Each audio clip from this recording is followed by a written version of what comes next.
শাফাতের আশা তো সবাই রাখে, ঠিক না? এত সস্তা।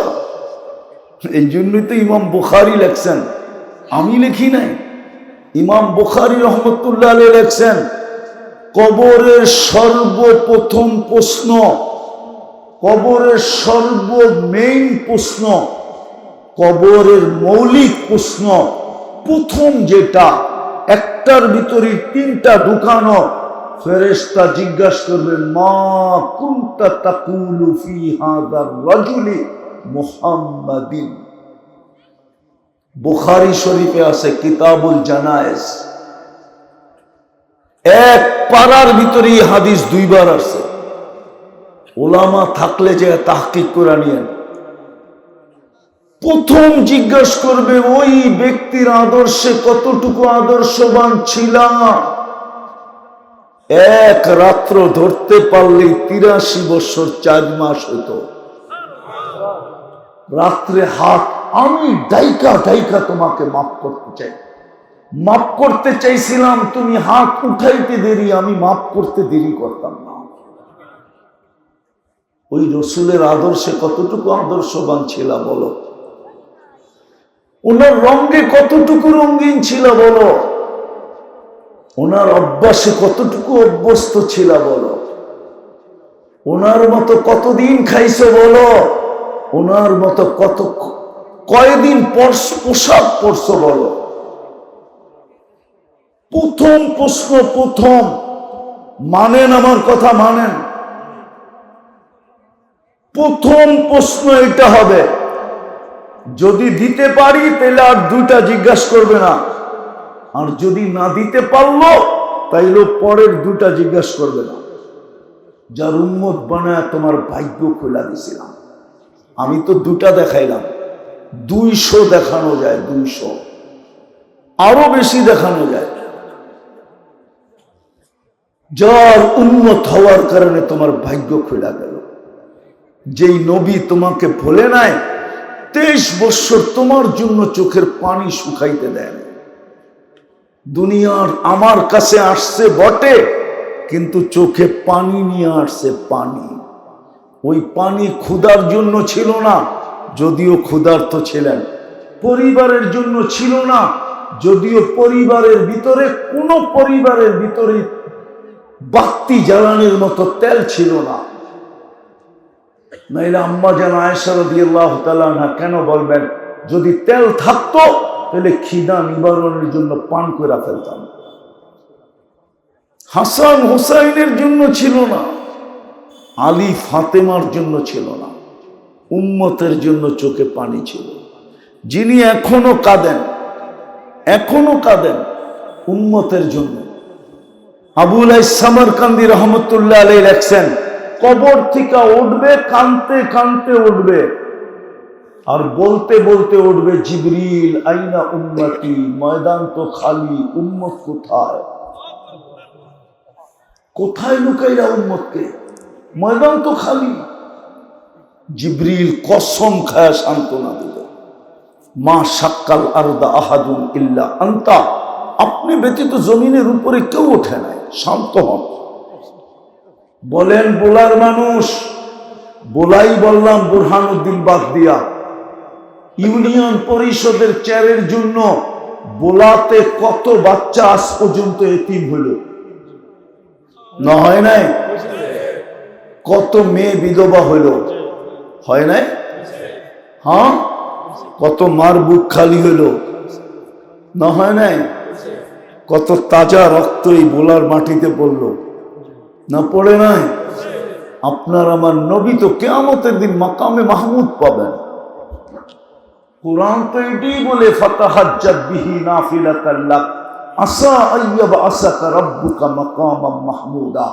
আজানের দোয়া তো এটাই বলে যে মাকামে মাহমুদ মিলবে, কিন্তু আপনার আমার নবী তো চেয়ারে বসে দেখবে না, 3 জায়গায় দৌড়াইতে থাকবে। আল্লাহ বলবে বসেন, বলবে বসার সুযোগ কোথায়? আমি যদি বসি উম্মতকে হাউজে কাউসার পান করাবে কে? আমি যদি বসি তো মিজানের পাল্লায় যায়, পাল্লা সামনে ঝুঁকলো না পিছনে ঝুঁকলো? এটা কে দেখবে আর প্রতিশ্রুতিগুলা কে কাজে লাগাবে? আমি যদি বসা যাই তো পুলসেরাত উম্মতকে কে পার করাবে? আমি তো দুরুদের গাঠটি দিয়ে পার করাই দেব। অথচ আফসোসের তো বিষয়, রাগ হয়ে যাবে। বলবো বলবো একজনও তো নাই এখানে শুক্রবারে 1000 বার দুরূদ পড়ে, একজন নেই। 500 পড়ে এরকমও মনে হয় নাই যে 500 বার দুরূদ পড়ে। কোন যুবক নাই মনে হয় শুক্রবারে 10 বার দুরূদ পড়ে। জিবরিলও 2 অক্ষরের তৈরি, নিজের আরশটাও 2 অক্ষরের তৈরি, এমনকি নিজের কুরসিটাও 2 অক্ষরের তৈরি। শুধু 4 জায়গায় কুদরতের হাত লাগছে। খালাকা আদম বিয়াদি, আমাদেরকে বানাইছেন কুদরতি হাত দিয়া। খালাকা কলম বিয়াদি, কলম বানাইছেন কুদরতি হাত দিয়া। কাতাবাত তাওরাত বিয়াদি, তৌরাত কিতাব লেখছেন নিজের কুদরতি হাত দিয়া। ও খালাকা জান্নাত আদম বিয়াদি, আর এই উম্মতকে যেই জান্নাত দিয়া কিনবে ওটা বানাইছেন কুদরতি হাত দিয়া। আমাদেরকে যেই জান্নাত দিয়ে কিনবে ওটাকে কুদরতি হাত দিয়া বানাইছেন। যদি রহমতের ছোঁয়াই না লাগতো আল্লাহর কুদরতি হাতের ছোঁয়া পাইতেন কোত্থেকে? এই জন্যই তো মানুষ সৃষ্টির ভিতরে সবচেয়ে সেরা, কেননা সব হুকুমের তৈরি এটা কুদরতি হাতের তৈরি। এই জন্যই তো মানুষ সৃষ্টির ভিতরে সবচেয়ে সুন্দর। মানুষের চেয়ে সুন্দর কোনো সৃষ্টি নাই। মানুষের চেয়ে সুন্দর কোনো সৃষ্টি নাই। যদি হইতো তাহলে মিশরের মেয়েদের কথা সত্য হইতো। ইউসুফ আলাইহিস সালামকে দেখা বলছিল, মা হাশা লিল্লাহি হাদা বাশার ইন হাদা ইল্লা মালাকুন কারীম। এটা মানুষ হইতেই পারে না, এটা ফেরেশতা হবে। আল্লাহ বলে ফেরেশতা এত সুন্দর হয় না, কেননা এটা হুকুমের তৈরি, 2 অক্ষরের তৈরি। মানুষই এত সুন্দর হয় কেননা এটা কুদরতি হাতের তৈরি। মানুষের চেয়ে সুন্দর গঠন আল্লাহ কাউকে দেন না। যদি দিতেন তাহলে 4 কসম কেন খাইতেন? আল্লাহ 4 কসম খাইছেন, ওয়াত্তিন ওয়াসাইতুন ওয়াতুর সিনিন ওয়াহাদাল বালাদিল আমিন লাকাদ খলাকনাল ইনসানা ফি আহসানি তাকওয়িম। মানুষ তোর চেয়ে সুন্দর গঠন আমি কাউকে দেই না। আমার মনে হয় এই জন্যই, মানবে কিনা ওলামারা বলার আবার জানি না, আমার মনে হয় এই জন্যই কারিগর কখনো কোনো জিনিস বানায়, কিন্তু মাঝে মাঝে 2-1টা এমন সুন্দর হয় যে কারিগর নিজেই অবাক হয়ে যায় যে এত সুন্দর হইল কি কইরা। তো সমগ্র সৃষ্টি বানানোর পরে মানুষ যখন বানাইছেন তা আল্লাহ নিজেই ভাবতেছেন এত সুন্দর। সর্বদিকে শ্রেষ্ঠত্বের মুকুট আর কার মাথায় দিব? তোর মাথায় দিয়া দেব। শ্রেষ্ঠত্ব যখন দিলাম তো দুনিয়ার কাকে দিব? তোকেই দিয়া দিলাম। আল্লাহ দুনিয়া দিলেন আখেরাত। আল্লাহ বলে দুনিয়াই যখন দিয়া দিলাম আখেরাত আর কি করবো, এটাও তোকে দিয়া দিলাম। যখন দুটোটাই দিলাম তো বাকি সৃষ্টি আর কি করব, ওটা তোর অধীন করে দিলাম। এই জন্য ফেরেশতা আমাদের অধীন, ফেরেশতা আমাদের অধীন। এই শরীরটা ফেরেশতা দ্বারা পরিচালিত। প্রযুক্তি দিয়া যদি পরিচালিত হইতো তাইলে একজনের বডি পরিচালনা করার জন্য বিরাট বড় একটা প্রজেক্ট লাগতো। দেখামু 2-1টা দেখামু। খাওয়া যখন মুখের কাছে নেন তো ঘ্রাণ কে বলে? কে? কত দ্রুত বলে? নিতে দেরি বলতে। আচ্ছা, এটা যদি প্যাথোলজি সেন্টারে টেস্ট করতে হতো তাহলে ওনাকে জিজ্ঞাসা করেন তো টাইম কত নিত? সামান্য একটা টেস্ট হইতে পড়তে আজকালকার অনেক সময় নিয়ে নেয়, ঠিক না? হ্যাঁ, তাহলে সিরিয়াল কত লম্বা দিতে হতো, টাকা কত খরচ হতো, মনে হয় বুঝাইতে পারি না। গেল গ্রানেরটা, গ্রান বইলা দিল মুখে যাবে, এখনো আরো 3 বার চেকিং বাকি। গ্রান বইলা দিল যে মুখে যাবে, সর্বপ্রথম জিহ্বা টেস্ট করলো স্বাদ ঠিক আছে কিনা। যদি 7টা প্রযুক্তি দিয়ে আপনার করতে হইতো তাহলে কত বড় একটা মেশিন লাগতো, ওটাকে চালানোর জন্য অপারেটর লাগতো, কতক্ষণ সময় নিত। জিহ্বা তো টাচ করতে দেরি, বলতে দেরি করে না, স্বাদ ঠিক আছে, পেটে যাবে। কিন্তু তারপরও পেটে যায় না, আবার দাঁত চেক করে কোনো কণা জাতীয় কিছু আছে কিনা। চতুর্থবার আবার জিহ্বা আবার চেক করে যে আঁশ জাতীয় কিছু আছে কিনা।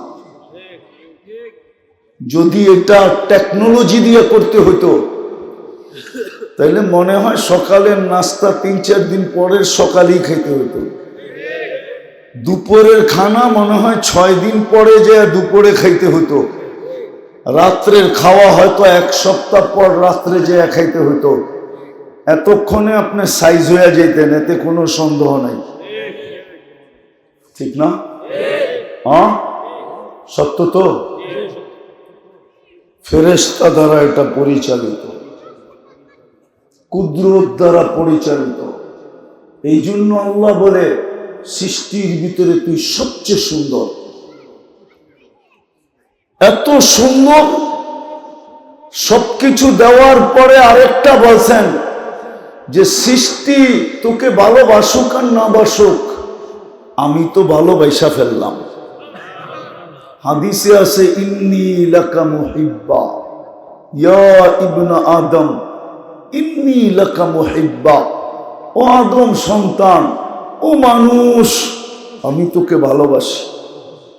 ফাবি হুব্বি কুল্লি মুহিব্বা, আমার ভালোবাসার কসম তুই আমাকে একটু ভালোবাসা দেখা। তো যদি রহমতের ছোঁয়া না লাগতো, পরশ না লাগতো, আপনি কোনোদিন মানুষ হতেন না, আমিও মানুষ হতাম না। রহমতের ছোঁয়া লাগছে বিদায় মানুষ, কিন্তু হইলে কি হবে? রাগ হয়ে যাবেন? মনুষ্যত্ব কতটুকু আছে না? যদি থাকতো তাহলে জমিনের সীমানা নিয়ে কেন ঝগড়া করে? যদি থাকতো, যদি থাকতো তাহলে জমিনের সীমানা নিয়ে ঝগড়া করে কি করে? করে না, করে না, করে না, করে না। হ্যাঁ, মনুষ্যত্ব যদি থাকতো তাহলে আরেকজনেরটা ছিনায় নাই কি করা? মনুষ্যত্ব তো নাই। এই জন্যই তো তৈরি করলেন সৃষ্টির সেরা বটে। আমি 2-4টা আপনাদেরকে দেখাইছি, সারা রাত্র দেখানো যায়।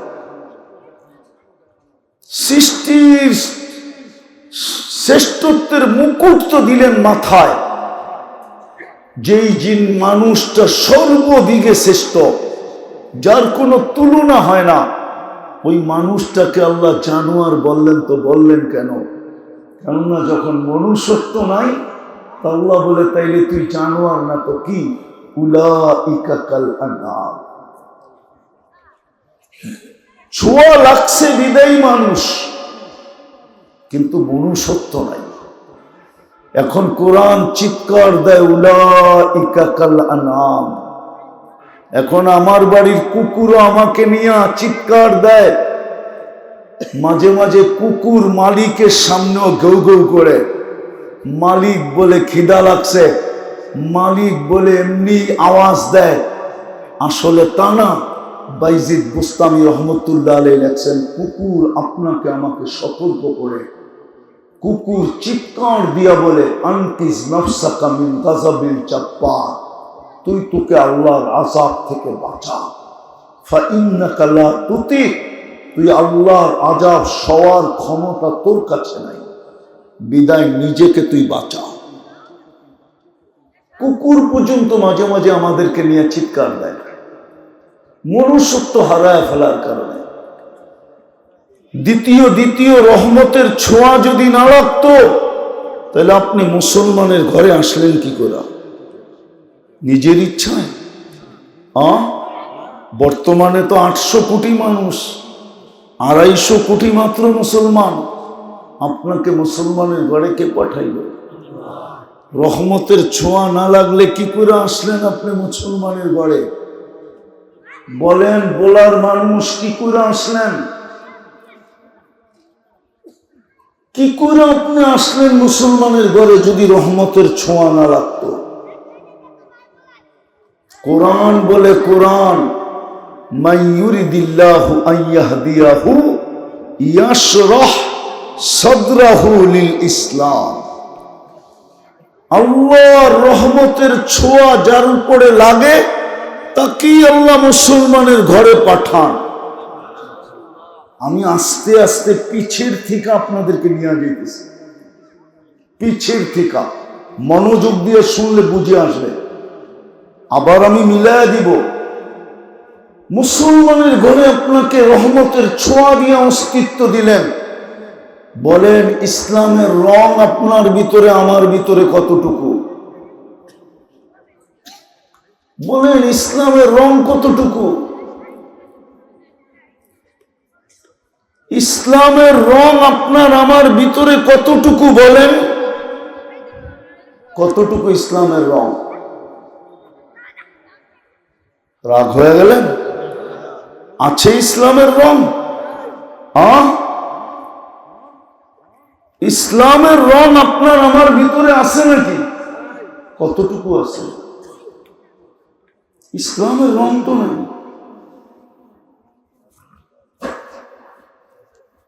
ইসলামের রং তো আপনার আমার ভিতরে নাই।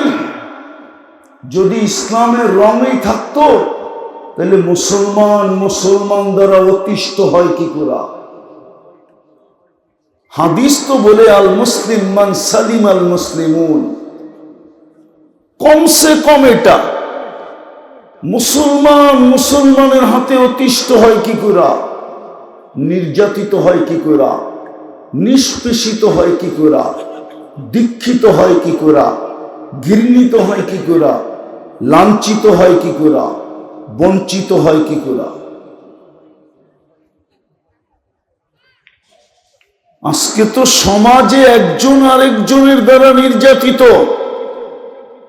বড়র দ্বারা ছোট নির্যাতিত, শক্তিশালীর দ্বারা দুর্বল নির্যাতিত, টাকাওয়ালার দ্বারা গরিব নির্যাতিত, পদালার দ্বারা পদহীনরা নির্যাতিত। না নির্যাতিত না? নির্যাতিত না? মুসলমানের ঘরে তো আপনাকে অস্তিত্ব দিলেন। চিনেন? ইসলামের লাভ জানেন? যদি ইসলাম গুরুত্বপূর্ণ না হতো, তাহলে আল্লাহ কেন বলতেন ওয়ালা তামুতুন্না ইল্লা ওয়া আনতুম মুসলিমুন? এটা আপনাকে থ্রেট দিছে, আল্লাহ সতর্ক করছে, আমি রহমতের ছোঁয়া দিয়া তোকে মুসলমানের ঘরে অস্তিত্ব দিলাম, খবরদার যদি ইসলাম ছাড়া আসি, খবরদার যদি তুই ইসলাম ছাড়া আসি। থ্রেট দিছেন আপনাকে। কালকে কি চেহারা দেখাবেন? না বরিশালের প্রবাদ বাক্যই বলবেন? এই অঞ্চলের একটা প্রবাদ বাক্য আছে, যদিও বরিশালের ভাষার সাথে আপনাদের মিল নাই, মুই কি কম বুঝি, মোরে বুঝাইতে হইবে, মোরে জ্ঞান দিতে হইবে না। জানেন এটা বরিশালে যে আছে? কি এটাই ভাবতেছেন?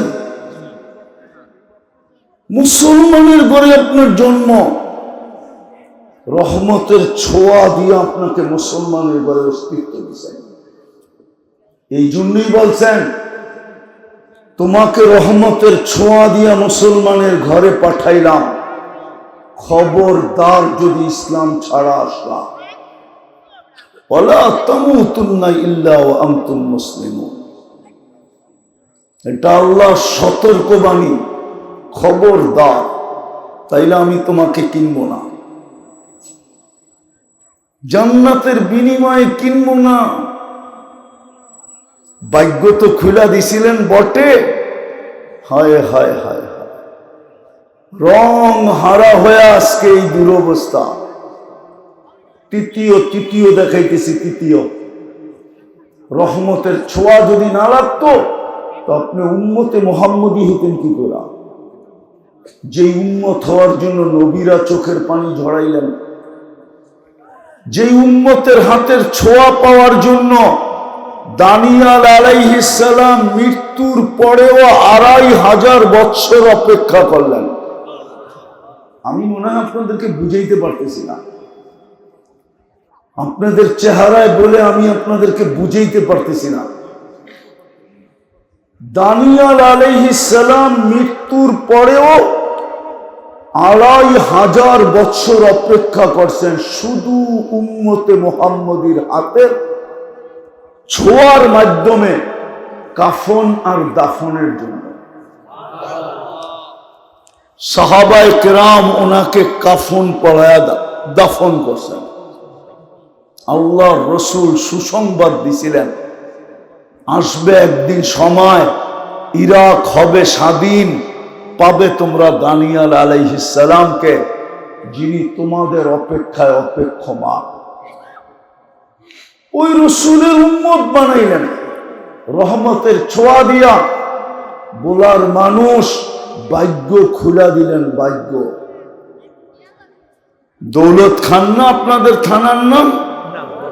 বুরহানুদ্দিন, ঠিক না? হ্যাঁ, বুরহানুদ্দিনের মানুষ ভাগ্য খুলা দিলেন। ভাগ্য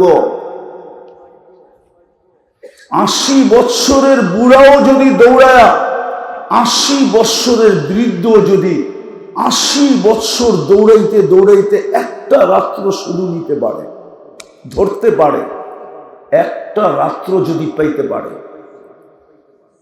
মারা যাওয়ার পরে আল্লাহর সামনে উপস্থিত যদি হয়, আর আল্লাহ যদি জিজ্ঞাসা করে কি নিয়ে আসছিস, তো বুক ফুলাইয়া বলতে পারবে এক রাত্র নিয়ে আসছি, এক রাত্র।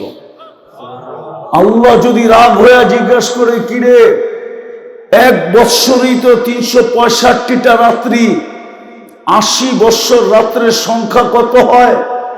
তুমি শুধু এক রাত্র নিয়ে আসো, মানি?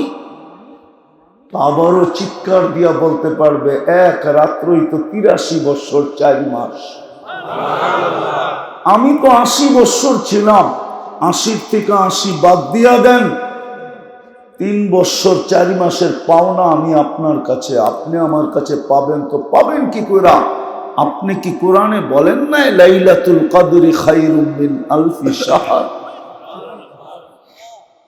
আপনার এই ভাগ্য খুলল কিভাবে? মুহাম্মদুর রাসূলুল্লাহর উম্মত হওয়ার কারণে। রহমতের ছোঁয়া দিয়ে তো আপনাকে উম্মত বানাইলেন। আদম আলাইহিস সালাম তো এই জন্যই বলে, যদিও আমি প্রথম মানুষ, যদিও আমি প্রথম নবী, যদিও আমি প্রথম রসুল, প্রথম মানুষ, প্রথম নবী, প্রথম রসুল, শুধু একটা ভুলের কারণে আমাকে 350 বছর কাটাইলেন। জান জান জান, বুরহানুদ্দিনের ওলামাদেরকে জিজ্ঞাসা করেন, বোলার ওলামাদেরকে জিজ্ঞাসা করেন কতদিন কাদাইছেন। শুধু ভুলের কারণে, গুনাহ না, ভুল, 350 বছর কাদায় মাফ করছেন। কিন্তু আপনার ভাগ্য এরকম খুলছেন, সারাদিন গুনাহ করে, রাত্রে আল্লাহ ডাইকা ডাইকা মাফ করা দেয়। বিশ্বাস হয় না?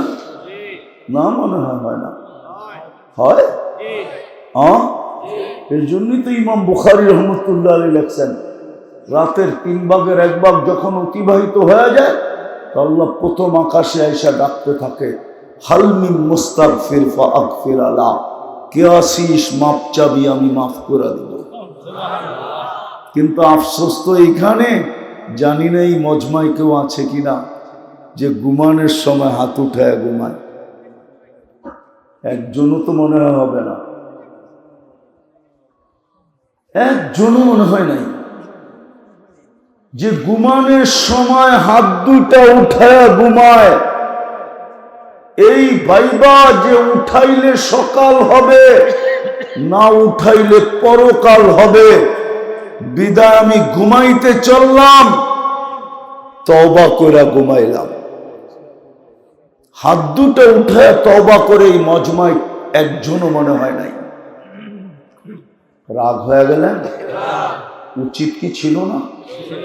হ্যাঁ, নাই বুরহানুদ্দিন এরকম কোন নারী যে এখনো আঁচল দিয়ে চোখের পানি মোছে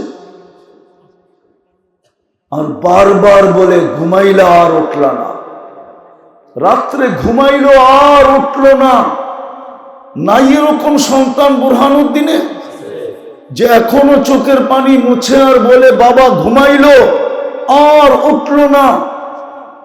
নাই এরকম কোন বাবা যে সন্তান ঘুমাইলো আর উঠল না? উচিত তো ছিল হাত দুটা উঠায় ঘুমানো। কপাল তো খুলে দিছিলেন, কিন্তু আফসোস, রহমতের ছোঁয়া লাগলে তো লাগলে কি হবে, সোনা বানাইলে তো বানাইলে কি হবে, নবীর আদর্শ তো আমাদের ভিতরে নাই। শাফাতের আশা তো সবাই রাখি, ঠিক না? এত সস্তা।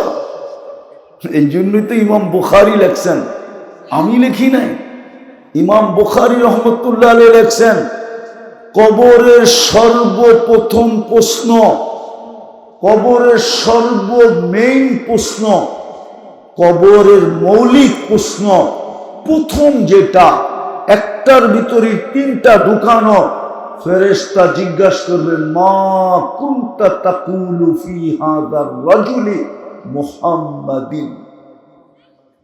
বুখারী শরীফে আছে কিতাবুল জানায়েজ, এক পারার ভিতরে হাদিস 2বার আছে। ওলামা থাকলে যে তাহকিক করে নিয়েন। প্রথম জিজ্ঞাসা করবে ওই ব্যক্তির আদর্শে কতটুকু আদর্শবান ছিলাম। এক রাত্র ধরতে পারলে 83 বছর 4 মাস হতো। রাত্রে হাত, আমি ডাইকা ডাইকা তোমাকে মাফ করতে চাই, মাফ করতে চাইছিলাম, তুমি হাত উঠাইতে দেরি, আমি মাফ করতে দেরি করতাম না। ওই রসুলের আদর্শে কতটুকু আদর্শবান ছিল বলো, ওনার রঙে কতটুকু রঙিন ছিল বলো, ওনার অভ্যাসে কতটুকু অভ্যস্ত ছিল বলো, ওনার মতো কতদিন খাইছো বলো, ওনার মতো কয়দিন পোশাক পরছো বলো। প্রথম প্রশ্ন, প্রথম মানেন, আমার কথা মানেন, প্রথম প্রশ্ন এটা হবে। যদি দিতে পারি তাহলে আর 2টা জিজ্ঞাসা করবে না, আর যদি না দিতে পারলো তাইলে পরের 2টা জিজ্ঞাসা করবে না। যার উম্মত বানায় তোমার ভাগ্য খোলা দিছিলাম, আমি তো 2টা দেখাইলাম, 200 দেখানো যায়, 200 আরো বেশি দেখানো যায়। যার উম্মত হওয়ার কারণে তোমার ভাগ্য খোলা গেল। যেই নবী তোমাকে ভুলে নাই, 23 বছর তোমার জন্য চোখের পানি শুকাইতে দেয় না। দুনিয়ার আমার কাছে আসছে বটে, কিন্তু চোখে পানি নিয়ে আসছে, পানি। ওই পানি ক্ষুধার জন্য ছিল না, যদিও ক্ষুধার্ত ছিলেন। পরিবারের জন্য ছিল না, যদিও পরিবারের ভিতরে কোনো পরিবারের ভিতরে বাতি জ্বালানোর মতো তেল ছিল না। নাইলে আম্মা জান আয়েশা রাদিয়াল্লাহু তাআলা আনহা কেন বলবেন, যদি তেল থাকতো তাহলে খিদা নিবারণের জন্য পান করে ফেলতাম। হাসান হুসাইনের জন্য ছিল না, আলী ফাতেমার জন্য ছিল না, উম্মতের জন্য চোখে পানি ছিল। যিনি এখনো কাঁদেন উম্মতের জন্য। আবুল সামরকান্দি রহমতুল্লাহ আলাইহি লেখছেন, কবর থেকে উঠবে, কানতে কানতে উঠবে, আর বলতে বলতে উঠবে, জিবরিল আইনা উম্মতি, ময়দান তো খালি, উম্মত কোথায়? কোথায় লুকাইলা উম্মতকে? ময়দান তো খালি। জিবরিল কসম খায় সান্ত্বনা দিল, মা শাক্কাল আরদা আহাদুন ইল্লা আনতা, আপনি ব্যতীত জমিনের উপরে কেউ ওঠে নাই, শান্ত হন। বলেন বোলার মানুষ, বোলাই বললাম বুরহানুদ্দিন বাগদিয়া, ইউনিয়ন পরিষদের চেয়ারের জন্য বোলাতে কত বাচ্চা আজ পর্যন্ত এতিম হইল? না হয় নাই? কত মেয়ে বিধবা হইল? হয় নাই? হ্যাঁ, কত মার বুক খালি হইল? না হয় নাই? কত তাজা রক্ত এই বোলার মাটিতে পড়ল? না পড়ে নাই? আপনার আমার নবী তো কিয়ামতের দিন মাকামে মাহমুদ পাবেন। কুরআন তো এটাই বলে, ফাতাহাজ্জাত বিহি নাফিলাতান লাক আসা আইয়াব আসাকা রাব্বুকা মাকামাম মাহমুদা। আজানের দোয়া তো এটাই বলে যে মাকামে মাহমুদ মিলবে, কিন্তু আপনার আমার নবী তো চেয়ারে বসে দেখবে না, 3 জায়গায় দৌড়াইতে থাকবে। আল্লাহ বলবে বসেন, বলবে বসার সুযোগ কোথায়? আমি যদি বসি উম্মতকে হাউজে কাউসার পান করাবে কে? আমি যদি বসি তো মিজানের পাল্লায় যায়, পাল্লা সামনে ঝুঁকলো না পিছনে ঝুঁকলো, এটা কে দেখবে? আর প্রতিশ্রুতি গুলা কে কাজে লাগাবে? আমি যদি বসা যাই তো পলসেরাত উম্মতকে কে পার করাবে? আমি তো দুরুদের গাঠটি দিয়ে পার করাই দেব। অথচ আফসোসের তো বিষয়, রাগ হয়ে যাবে। বলবো বলবো হ্যাঁ, একজনও তো নাই এখানে শুক্রবারে 1000 বার দুরূদ পড়ে, একজন নেই। 500 পড়ে এরকমও মনে হয় নাই যে 500 বার দুরূদ পড়ে। কোন যুবক নাই মনে হয় শুক্রবারে 10 বার দুরূদ পড়ে।